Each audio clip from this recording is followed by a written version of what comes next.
I am here today to talk about many different things, ranging from the NASCAR Cup Series to Formula One. NASCAR this upcoming weekend is going to be out in Martinsville for the Cookout 400, and Formula One is going to be out in Suzuka for the Japanese Grand Prix. It's going to be a very exciting weekend of racing, and I am here today to give y'all my full-on predictions for both of those races.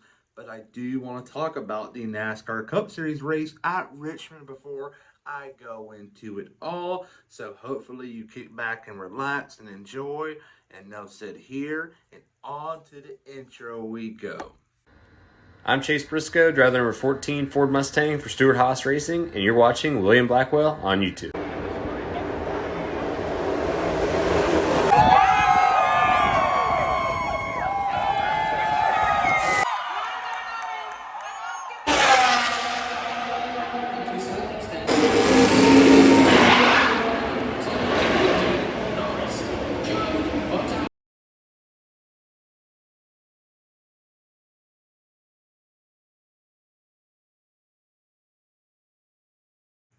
I had a very suspicious attitude in the opening intro, and it is because things are going to take a big turn right now as I talk about the Richmond race weekend, which is going to leave a lot of people arguing with one another. So let's start off with the green flag.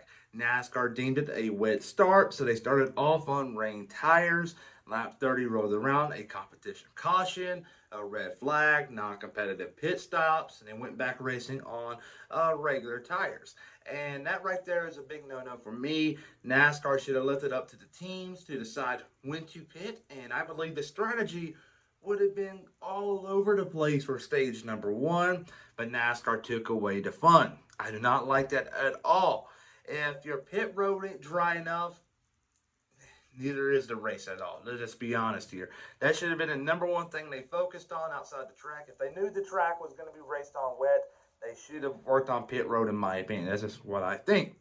But the race went on. We saw them throw a hilarious caution for Kyle Busch, which shouldn't have been one. They should have just let it be, and it ruined the entire stage.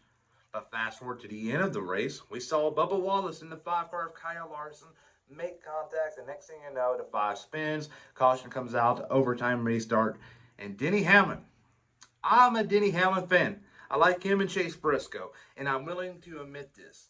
He jumped that restart. There's no ifs and buts. He jumped it, and Martin Truex Jr. was completely right about everything he said. Joey Logano should have won that race. Denny Hamlin should not.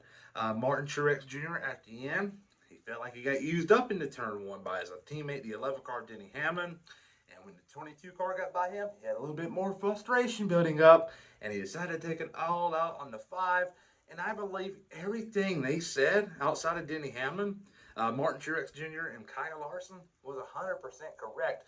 Martin Truex Jr. was just mad on how Hamlin and Logano got around him, and he just let it out on Kyle Larson, and Kyle Larson acknowledged it, and he said he had no hard feelings against Martin Truex Jr.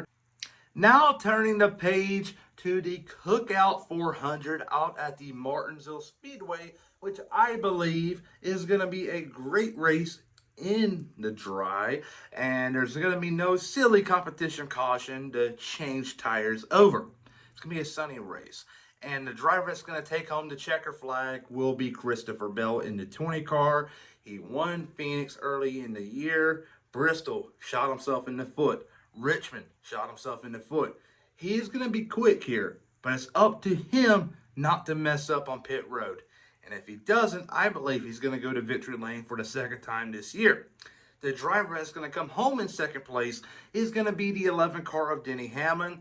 Denny Hamlin's coming off a big-time win in Richmond, which I believe he shouldn't have got. Joey Logano should have.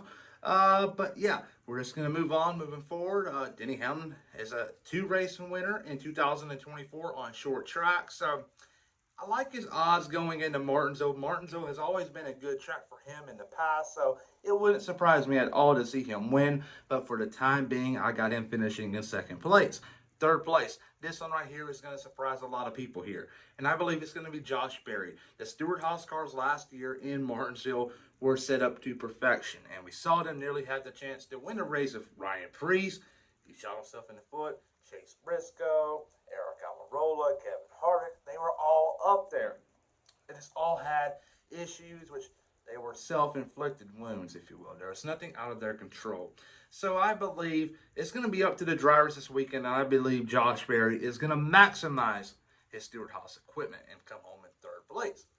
A big surprise is going to be Ryan Prix. A top 15 for him is definitely on the table, and a top 15 will turn that 41-team season around. Right now, they're just going for a top 20. A top 20 will be big, but a top 15 will be a win for the 41 team. And I believe they'll get it this weekend in Martinsville. Maybe surprise a few more people like myself and get a top 10. Who knows? Time will tell.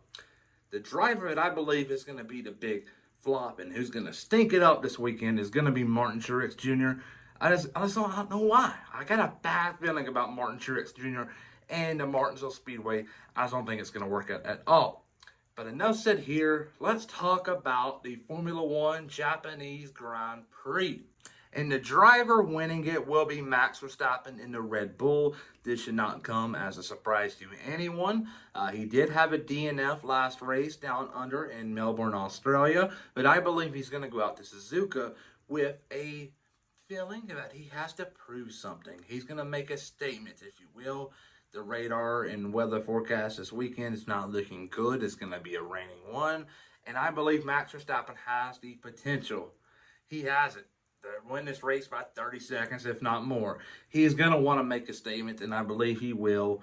And he's going to win this race. Second place is going to be Carlos Sainz. Carlos Sainz is going to make it interesting for the time being. A battle between him and Max Verstappen like Sergio Perez does with Verstappen at the beginning of every year, it seems like.